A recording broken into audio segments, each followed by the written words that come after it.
It began as a joke, or at least that's what she called it. We were getting ready for a friend's anniversary dinner. She stood in front of the mirror, sliding into a sleek black dress that demanded every glance in the room. I told her she looked incredible. She laughed it off, the way she always did lately. "Careful," she teased with a smirk, fastening her earrings. "Maybe I'll find two men half your age tonight." She said it playfully, but it landed like a quiet slap. I smiled anyway, the kind of practiced smile men wear when they've learned that arguing leads nowhere.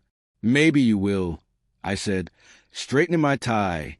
"Just make sure they can pay for dinner." She rolled her eyes. "Oh, don't be dramatic. We used to tease each other and laugh about it.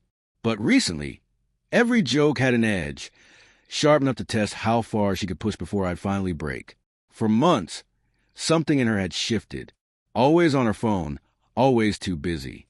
I wasn't a jealous type, but when someone you love stops seeing you the same way, you feel it, a slow, invisible bruise that never fades. At dinner, she was radiant, laughing, touching arms, soaking in every ounce of attention. I sat quietly, half listening, half watching her perform. When one of her friends joked about where she found energy, she winked and said, "Must be all the young blood around me lately." The table burst into laughter. I didn't say a word, just smiled, finished my drink, and made a quiet decision. If she wanted to play with pride, I'd show her what happens when a man finally stops chasing validation. The next morning, I made plans. Something special, but not for her. A private weekend getaway. For once. I wanted peace that didn't require permission.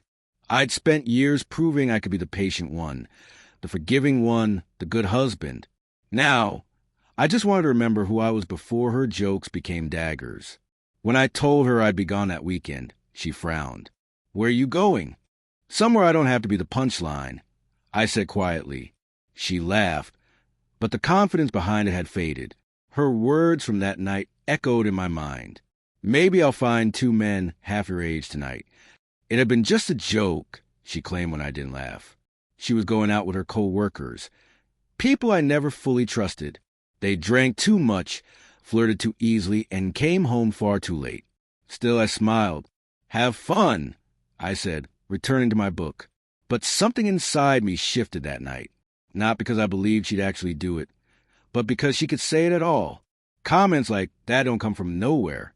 They grow from distance, from resentment, from the quiet testing of how deep you can cut and still be forgiven. When the door closed behind her, the silence in our home felt heavy.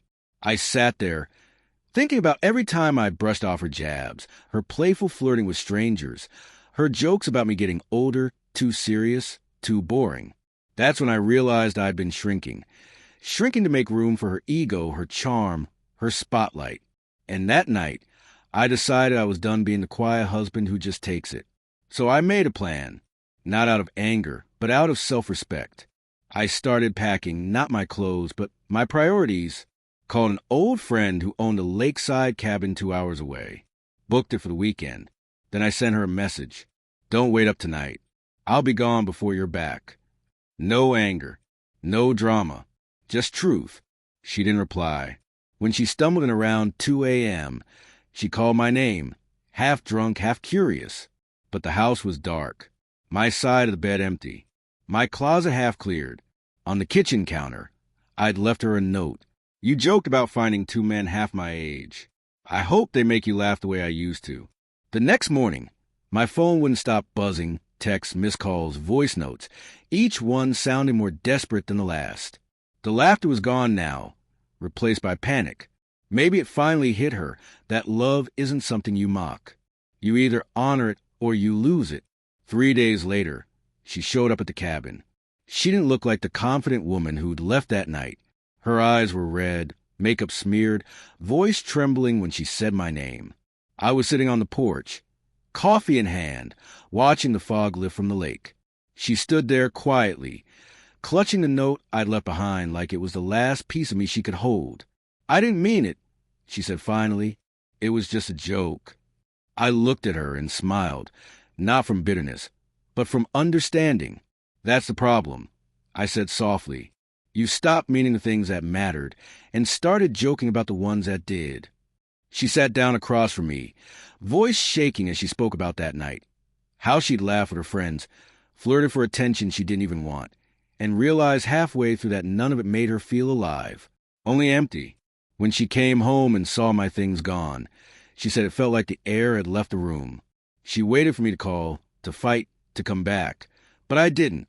And that silence, she said, was louder than any argument we'd ever had.